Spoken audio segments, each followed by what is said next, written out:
বন্ধুরা, গতকাল ছাত্র সমাজের ডাকা নবান্ন অভিযান আর আজ বিজেপির ডাকা বাংলা বন্ধ, এই দুয়ের যে ফলাফল সামনে আসছে তাতে কি মমতা বন্দ্যোপাধ্যায়ের কনফিডেন্সে ধজিয়া উড়ে গেছে? তিনি বুঝতে পারছেন যে আর নবান্নে টিকে থাকার দিন শেষ। এবার যেভাবে জনরোষ জনগর্জন শুরু হয়েছে তাকে পালাতে হবে। রাজনৈতিকভাবে বিচ্ছিরি রকমের পরাজয় তার জন্য শুধুমাত্র অপেক্ষা করছে, আর তাই আতঙ্ক গ্রাস করছে। আর সেই আতঙ্ক থেকে বাঁচার জন্য শেষ মরিয়া চেষ্টা হিসেবে এবার প্রচণ্ড রকমের থ্রেট রাজনীতি শুরু করে দিলেন তিনি। আজকের পর সেই প্রশ্নটা কিন্তু উঠতে শুরু করে দিল, এবং থ্রেট কোন সেগমেন্টটাকে না দিচ্ছেন? আন্দোলনরত ডাক্তারদের দিচ্ছেন, হুমকি দিচ্ছেন ইউটিউবারদের, এমনকি সামান্যতমও যারা বিরোধী কণ্ঠস্বর তোলার চেষ্টা করছেন তাদেরকেও রয়েছে হুমকি।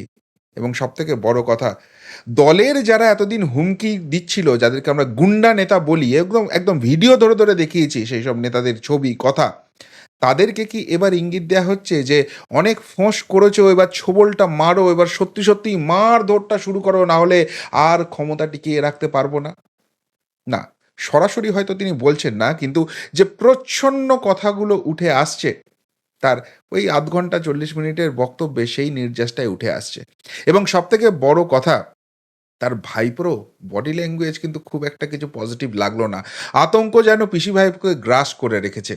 আপনারা জানেন যে আজকে তৃণমূল কংগ্রেসের ছাত্র পরিষদের প্রতিষ্ঠা দিবসের অনুষ্ঠান। যদিও এরকম কোনো দিন তৃণমূল কংগ্রেসের জন্য নেই। 28শে আগস্টটা হচ্ছে কংগ্রেসের ছাত্র পরিষদ যে রয়েছে তাদের প্রতিষ্ঠা দিবস। এবার মমতা বন্দ্যোপাধ্যায় কংগ্রেস ছেড়ে যখন তৃণমূল কংগ্রেস করেছিলেন, কংগ্রেসের সব কিছুই ঝেড়ে দিয়েছিলেন। 21শে জুলাইয়ের প্রোগ্রাম সেটাও ছিল যুব কংগ্রেসের, সেটা এখন তৃণমূলের বার্ষিক ডিম ভাত পাগলু ডান্স দিবস হয়ে গেছে। আর এই ছাত্র পরিষদের যে প্রতিষ্ঠা দিবস, সেটা যেহেতু কংগ্রেসে ছিল 28শে আগস্ট, তিনিও 28শে আগস্ট চালু করে দিয়েছেন। তো সেখানে আজকে অনেক বাগাড়ম্বর শুনলাম। প্রথমে ভাইপো বললেন, তারপর পিসিমা নিয়ে এসে বললেন।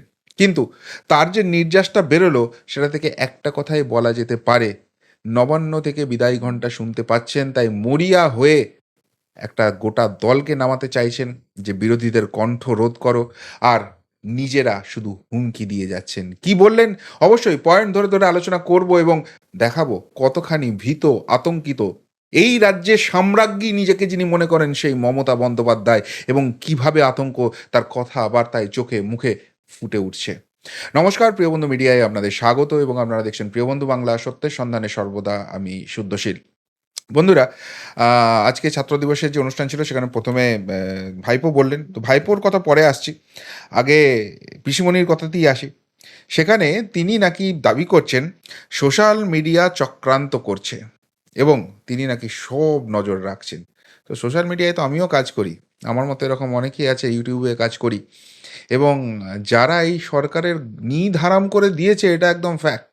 সেই জন্য এদের বিরুদ্ধে ভুয়ো ফেক কেস সাজিয়ে বারবার ওই হাতে থাকা পুলিশ, চটি চাটা পুলিশ দিয়ে হেনস্থা করার চেষ্টা করা হয়। কখনো ব্যাংক অ্যাকাউন্ট ফ্রিজ, কখনো বাড়িতে নোটিশ পাঠানো, কখনো ডেকে জেরা করা, কখনো বাড়িতে বিশাল বাহিনী পাঠিয়ে অ্যারেস্ট করার চেষ্টা করা বা অ্যারেস্ট করা, কখনো বাড়ির ছোট ছোট যে শিশু সন্তান আছে তাদের অবধি ভয় দেখানোর চেষ্টা, যে ওই শিশু সন্তানগুলোকে যদি অ্যাটাক করা হয় তারা ভয় পেয়ে যাবে, আর সেখানে পিতৃত্বের মাতৃত্বের জায়গা থেকে আমরা সরে আসবো এই বিরোধিতার জায়গা থেকে। এই জঘন্য কাজ করার পরও যখন দেখলেন যে কিছুতেই মুখ বন্ধ করাতে পারছেন না, কেননা আদালত এখনও রয়েছে এবং আদালতে বারবার প্রমাণ হচ্ছে এই চটি চাটা মমতা পুলিশ নির্লজ্জের মতো কাজ করছে, আইন মেনে কাজ করছে না, তাই ঠাটিয়ে থাপ্পড় পড়ছে এবং এখন আমরা কাজ করে যেতে পারছি। সেই ইউটিউবারদেরও আজকে হুমকি দিলেন তিনি। সব নজর রাখছেন ফেক নিউজ, এবং দলের ওই ছাত্রছাত্রীদের নির্দেশ দিয়ে দিলেন যে এদের বিরুদ্ধে তোমরা সব লড়ো। এবার কি ওদেরকে দিয়ে কেস করাবেন, লড়াবেন, মারাবেন, কি করবেন না ভগবান জানে। মানে কি তিনি বলতে চাইলেন। তারপর ডাক্তারদেরও কিরম প্রচ্ছন্ন হুমকি দেখুন। বললে সুপ্রিম কোর্ট বলে দিয়েছে 10 দিন হয়ে গেছে, স্টেট এবার অ্যাকশন নিতে পারে। আমি অ্যাকশন নিলে আর অন্য কোথাও ভর্তি হতে পারবে না, পাসপোর্ট পাবে না, ভিসা পাবে না, এমনকি বিচারও পাবে না, কেননা সুপ্রিম কোর্ট বলে দিয়েছে। মানে কতখানি কতখানি দাম্ভিক এবং মিথ্যাচারের জায়গা থাকলে এই কথা কেউ বলতে পারে? সুপ্রিম কোর্ট বলে দিয়েছে বলে বিচার হবে না? সুপ্রিম কোর্ট বলে দিয়েছে স্টেট অ্যাকশন নিতে পারে। ঠিক আছে, নিয়ে দেখুন। একটা জুনিয়র ডাক্তারের বিরুদ্ধেও নিয়ে দেখুন, দেখি আপনার কত হিম্মত হয়েছে, কত ক্ষমতা হয়েছে। যদি এই একটা জুনিয়র ডাক্তারও বা একটা কোনো ডাক্তারের বিরুদ্ধে এরকম দমন পীড়নের করেন, কালকে নবান্ন অভিযান বললাম তো টিজার দেখেছেন, গোটা বাংলা আবার পথে নামবে এবং সেই দিনকে আসল মুভিটা দেখিয়ে ছাড়বে, সেদিনকে আর কোনো ছাড়ছড়ের ব্যাপার থাকবে না। আপনি যে এই হুমকি দিচ্ছেন যে কাজে ফেরত আসো, আমি এখনো কোনো অ্যাকশান নিইনি, কিন্তু অ্যাকশান নিলে এগুলো এগুলো নেওয়া যেতে পারে, তার মানে কি এবার আমি অ্যাকশানটা নিতে শুরু করব? এই ভয়টা দেখাচ্ছেন, করুন। আজকে ডাক্তারদের এই যে অবস্থা হয়েছে তার জন্য এক এবং একমাত্র দায়ী আপনি। শুধু নীল সাদা বিল্ডিংয়ের রং করেছেন, ওই রংটা কোথা থেকে আসে প্রশ্ন আছে সেটা নিয়ে। সুপার স্পেশালিটি নাম দিয়ে দিয়েছেন, কোনো ফেসিলিটি নেই সেখানে। ডাক্তারদের কোনো সরকারি চাকরির পার্মানেন্ট কিছু ব্যাপার নেই, সরকারি চাকরিই দিচ্ছেন না, এই হাউস স্টাফ এইসব করে সব কাটিয়ে দিচ্ছেন। কত অভিযোগ রয়েছে। ইকুইপমেন্টস কেনা হয় না, আবার ইকুইপমেন্টস যাদেরকে কেনায় আপনার ওই সন্দীপ ঘোষের মতো বীর পালোয়ানরা বসে থেকে সেগুলো নার্সিংহোমে বিক্রি করে দেয়, আর মার খায় ডাক্তাররা। এই যে অবস্থাটা, এই যে সিচুয়েশনটা তৈরি করে রেখে দিয়েছেন, স্বাস্থ্যমন্ত্রী হয়ে 13 দিনও স্বাস্থ্য ভবনে যাননি এই 13 বছরে। আপনি বলছেন ডাক্তারদের এই না এলে আপনি ব্যবস্থা নিয়ে নেবেন, নিন ব্যবস্থা, দেখি বাংলার মানুষও তখন কিভাবে চুপ করে বসে থাকে। তারপর তিনি বলছেন আমার ধৈর্যের পরীক্ষা নেবেন না, দেখি কার ক্ষমতা আছে আমাকে টাচ করে দেখান। আচ্ছা, ক্ষমতার কথা আপনি বলছেন, টাচ করে দেখান, মানে আমার এই ডায়লগটা শুনে অনেকটা ওই সপ্তপদী সিনেমার সুচিত্রা সেনের কথা মনে পড়ে গেল। আমাকে ও টাচ করবে না, আপনিও নিজেকে ভাবছেন কিনা আপনিই জানেন। তো আপনার যদি এত সাহস থাকে জনগণকে ফেস করার এবং আপনি সঠিক কাজ করেছেন, এই দাপট যদি আপনার বজায় থাকে, কালকে যখন ছাত্র সমাজ ডাক দিল নবান্ন অভিযান হবে, ওই ব্যারিকেডগুলো কেন করে রাস্তাগুলো আটকালেন, জলকামান পুলিশ এসব দিয়ে কেন করলেন? আপনি তো নবান্নের দরজায় দাঁড়িয়ে থাকতেন, দিয়ে বলতেন আসুন, কোন ছাত্র কে আসবেন, কতজন আসবেন, আসুন, পুরোটা লাইভ টেলিকাস্ট হবে এবং সামনাসামনি ডিসকাশন হবে। আপনারা পদত্যাগ চাইছেন, আপনাদের যুক্তি আপনারা বলবেন, এবং আমার কেন পদত্যাগ করা উচিত নয়, আমি এক এবং একমাত্র লোক হিসেবে পশ্চিমবঙ্গের মুখ্যমন্ত্রী থাকা উচিত, এই সব ঘটনায় সমস্ত কিছুতে আমি কি করেছি কথা হবে। তারপর ডিসাইড হবে আমাকে আমার পদত্যাগ করা উচিত না আপনাদের মাথা নিচু করে চলে যাওয়া উচিত। আপনার তো হিম্মত হয়নি, তাই ওই বিশাল পুলিশ বাহিনী দিয়ে যার 1% যদি আপনি ডিপ্লয় করতেন, আমাদের ওই অভাগিনী বোনটাকে আজকে এই পৃথিবী ছেড়ে ওই নৃশংস অত্যাচার সহ্য করে চলে যেতে হতো না। আপনি বলছেন কার ক্ষমতা আছে আপনাকে টাচ করে দেখব? আপনার যদি ক্ষমতা থাকে, সামান্যতম হিম্মত থাকে মমতা ব্যানার্জি, আপনি নবান্নের দরজাটা খুলুন। যাব, সামনাসামনি গিয়ে কথা বলবো এবং তারপর বুঝিয়ে দেবো কেন আপনার পদত্যাগ করা উচিত। পারবেন যুক্তির এই লড়াইয়ে আসতে? কোনো মারপিট দাঙ্গা কোনো কিচ্ছু হবে না। ওই ছাত্র সমাজ যারা ডেকেছিল তাদেরই যে 3 জন আছে সেই 3 জন গিয়ে কথা বলবে, গিয়ে আপনাকে বুঝিয়ে দিয়ে আসবে কেন আপনার পদত্যাগ করা উচিত। বাকিদের কথা ছেড়েই দিন। আপনি বলছেন আপনাকে টাচ করার কার ক্ষমতা আছে? আপনি যে কতখানি ভয় পেয়েছেন কালকে গোটা বাংলা সেটা দেখে নিয়েছে, বুঝে গেছে। এবং আমি আরেকটা জিনিস লক্ষ্য করলাম, মানে অনেক কথা তিনি বলেছেন, সব কথা বলতে গেলে ভোর হয়ে যাবে। কীরকম ফ্যাম্বেল করছেন দেখুন, মুখ্যমন্ত্রী কতখানি ভীত সন্ত্রস্ত হয়ে পড়েছেন এবং ক্ষমতা যাওয়ার আতঙ্ক কিভাবে গ্রাস করছে। লাস্টে যখন তিনি বক্তব্য শেষ করছেন, যে আমি এখানেই বক্তব্য শেষ করছি, আমাকে রাইটার্স যেতে হবে, না না অ্যাসেম্বলি যেতে হবে, না না নবান্ন যেতে হবে, মানে কোথায় যেতে হবে মাথাটাও এখনও গুছিয়ে উঠতে পারছেন না। আবার ওই কামদুনু কাণ্ডে দারুণ কাজ করেছেন এটা বোঝাতে গিয়ে বলছেন যাবজ্জীবন কারাদণ্ড, বোধহয় এই কথাটা বলতে গেলেন, দিয়ে বললেন যাবজ্দণ্ড দিয়ে দিয়েছে, কোর্ট ওদেরকে যাবজ্দণ্ড দিয়ে দিয়েছে। অদ্ভুতভাবে ফ্যাম্বেল করছেন। আচ্ছা, এবার অনেক কথা হলো, যেটা মেন জায়গায় আসি। একটা একটা যুক্তি যেটা কাল থেকে তৃণমূল কংগ্রেস খাড়া করার চেষ্টা করছে, আজকে দেখলাম ভাইপো পিসি দুজনেই সেই জায়গাটা খুব করে বলছেন। বলছে কেউ, ভাইপোই প্রথমে বললেন, কেউ স্টুডেন্ট নয়, কেউ বিএসসিতে কমার্স পড়ছে, কেউ হিস্ট্রিতে এমবিএ পড়ছে, এরা কি ছাত্র হতে পারে? না, না, একদমই ঠিক বলেছেন, এরা একদমই ছাত্র নয়। ছাত্র তো তারাই হয় যারা ইস্ট জর্জিয়া ইউনিভার্সিটি থেকে ফেক ডক্টরেট করেন, তারা ছাত্র হয়, তাই তো? আবার এটাও হতে পারে যে দিল্লির ওই ফেক ইউনিভার্সিটি থেকে, অরিন্দম চৌধুরীর একটা কি ইউনিভার্সিটি ছিল না, সেখান থেকে এমবিএ যারা করে আসে, ফেক এমবিএ করে আসে, তারা তারা ছাত্র হতে পারে, তাই তো পিসি ভাইপো? এই ডিগ্রিগুলো যাদের আছে ইস্ট জর্জিয়া আর দিল্লির ফেক এমবিএ ইউনিভার্সিটি, তারাই একমাত্র ছাত্র, বাকি আর কেউ ছাত্র নয়।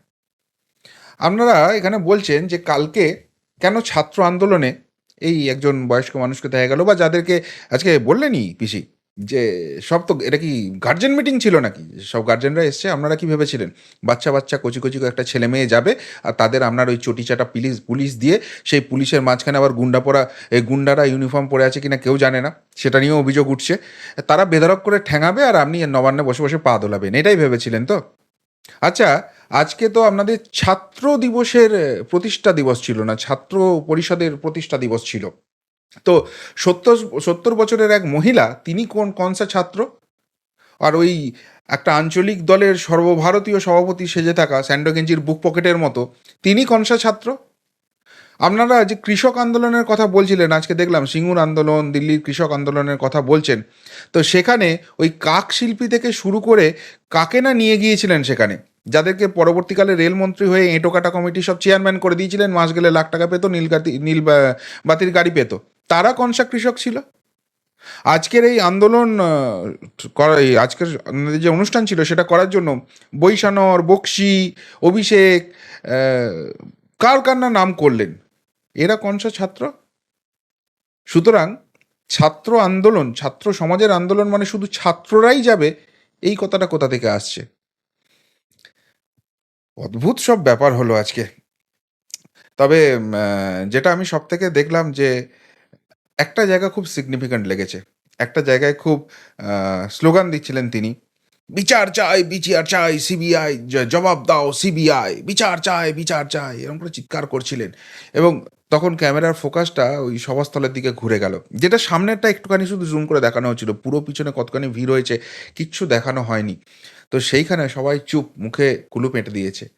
অর্থাৎ এই যে ঢপবাজিটা চলছে, এটা তার দলের মধ্যেও বুঝে গেছে, নাকি ওই ভিড়টা শুধুমাত্র ডিম ভাত আর বিরিয়ানির জন্য হয়েছিল, বেলা হয়ে গেছে, পেটটা চুইচুই করছে, সেই জন্য আর গলা দিয়ে স্বর বেরোচ্ছে না। অদ্ভুত মতো। আরেকটা আমি দেখছিলাম, ভাইপো বলছিলেন বিজেপি তো 19 সালে কি 21 সালে হেরেছে, 23 সালের পঞ্চায়েতে হেরেছে, 24 সালে হেরেছে, অনেক কিছু হেরেছে, বিজেপি চুপ করে থাকা উচিত, কত হারা উচিত নয়। আচ্ছা, 98 সালে তৃণমূল কংগ্রেসের জন্ম হয়েছিল, তারপর থেকে তৃণমূল কংগ্রেস বামফ্রন্টের কাছে কতবার ঠিক হেরেছিল এই পঞ্চায়েত, পুরসভা, লোকসভা, বিধানসভা সব কিছু নিয়ে? সব জায়গাতেই তো হেরেছিল। তাহলে তখন তৃণমূল কেন কথা বলেছিল? আবার একটা জায়গায় দেখছিলাম বলছেন যে উম, কি লাশ নিয়ে এটা, লাশ চাই, লাশের রাজনীতি করবে। মাননীয়া, এই পশ্চিমবঙ্গে যদি লাশের রাজনীতি সব থেকে বেশি কেউ করে থাকে, সেটা তো আপনি। দুটো উদাহরণ দিচ্ছি, এক তাপসী মালিক, সিঙ্গুর। সেই তাপসী মালিক যখন হলো, সেখানে সিপিএমের যে নেতাকে ধরা হলো, সেখানে সিবিআই তদন্ত হলো, এবং মনে রাখতে হবে তখন সিবিআই যখন তদন্ত হচ্ছে, যে সেন্টারে গভর্নমেন্ট চলছে সেই গভর্নমেন্টের পার্ট আপনি। সেই সিবিআই তদন্তের শেষে দেখা গেল যে ওই ভদ্রলোক করেননি, তাকে অপরাধী প্রমাণ করতে পারা যায়নি। তাহলে ওই লাশটা কি ফেক ছিল, কোথা থেকে এলো, সেই নিয়েও তো অনেক প্রশ্ন আছে। তার কোনো কিছু কেন সামনে আসছে না? তাহলে সেদিনকে একটা লাশ নিয়ে রাজনীতি করেছিলেন, সেটা তো স্বীকার করে নিন। তার থেকেও বড় কথা, তখন তৃণমূল কংগ্রেসের second in command Mukul Roy, তিনি পরিষ্কারভাবে বলে দিচ্ছেন যে যদি এখানে এই পঞ্চায়েত নির্বাচনে কোনো রকম কিছু হয়, একটাও গুলি চলে না, একটা কোনো বন্ধ উপলক্ষে বোধহয় বলেছিলেন, আমরা আমরা সোজা সেই মৃতদেহ নিয়ে রাজ্য নির্বাচন কমিশনের সামনে চলে যাব। লাশ নিয়ে রাজনীতি কে করেছে? একটা লাশ চাই, একটা লাশ চাই করে তো আপনি হাঁপিয়ে উঠেছিলেন, যতবার যতগুলো মৃত্যু হয়েছে প্রত্যেকটা কলকাতায় নিয়ে এসে রাজপথকে থামিয়ে দিয়েছিলেন। তবে সবথেকে যেটা আমার মনে হলো, যে জন্য বললাম যে এটা থ্রেটের রাজনীতি শুরু হতে যাচ্ছে, সেখানে তিনি একটা রামকৃষ্ণদেবের গল্প দিয়ে শেষ করলেন।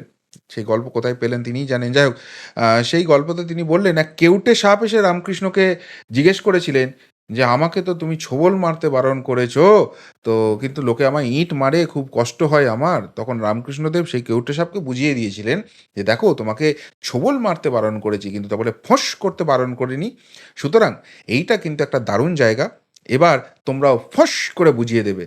আচ্ছা, এই তৃণমূলের যে গুন্ডা মন্ত্রীগুলো আছে, যারা বলে মমতা ব্যানার্জি পদত্যাগ চাইলে বা মমতা ব্যানার্জির দিকে কেউ আঙুল তুলে সে আঙুল ভেঙে গুড়িয়ে দেবো, হাত ভেঙে গুড়িয়ে দেবো, কেটে দেবো, সেগুলো এতদিন কি ফোঁস ছিল না? নাকি ওই ফোঁসগুলো ছিল, এবার ওদেরকে বলে দিলেন যে ভাই তোদের শুধু এই ফোঁস করলেই হবে না, এবার ছোবলটা মার, নাহলে আমার আর ক্ষমতা টিকবে না, সেই জন্য এই গল্পটা শোনালেন? নাকি গোটা দলকে এবার ইনস্ট্রাকশন দিয়ে দিলেন যে এই গুন্ডামি করবে, পুলিশ তো আমার হাতে, তোমাদের কেউ কিছু করবে না, সবটা সামলে নেবো। সুতরাং এই যে এরা যেরকম গুন্ডামি মার্কা কথাবার্তা বলছে, মেয়েরে ধরে পাঠ করে দেবো, ভয় দেখাচ্ছে, একটা ভয়ের রাজনীতি করছে, সেটা সবাই মিলে শুরু করো, সেই ইনস্ট্রাকশনটা দিয়ে দিলেন। না হলে সাধারণ মানুষ এবার যেভাবে গর্জে উঠতে শুরু করেছে, নিজের ঘরের আরাম ছেড়ে রাস্তায় নামছে, নবান্ন অবধি এসে ধাওয়া করছে, জলকামানের সামনেও বুক পেতে দাঁড়িয়ে থাকছে, যে কোনো দিন তো নবান্নে ঢুকবে এবং আমাকে পালাতে হবে, সেই আতঙ্কই কি চোখে মুখে ঘুরে বেড়াচ্ছে? যাক, আজকে সব মিলিয়ে ছাত্র পরিষদের প্রতিষ্ঠা দিবস ছিল, সেখানে তাদের নিয়ে একটি কথাও শুনতে পারলাম না। হ্যাঁ হ্যাঁ, শুনেছি তারা আবার নাকি নির্বাচন করবে বলেছে। পুজো টুজো মিটে যাক, এইসব ঘটনা একটু চাপা পড়ে যাক, তারপর পুজোর পর সব ধীরে ধীরে ধীরে ইলেকশন করে দেবে, সেখানে আবার 55% মহিলাদের জন্য সংরক্ষণ করবে বলেছে।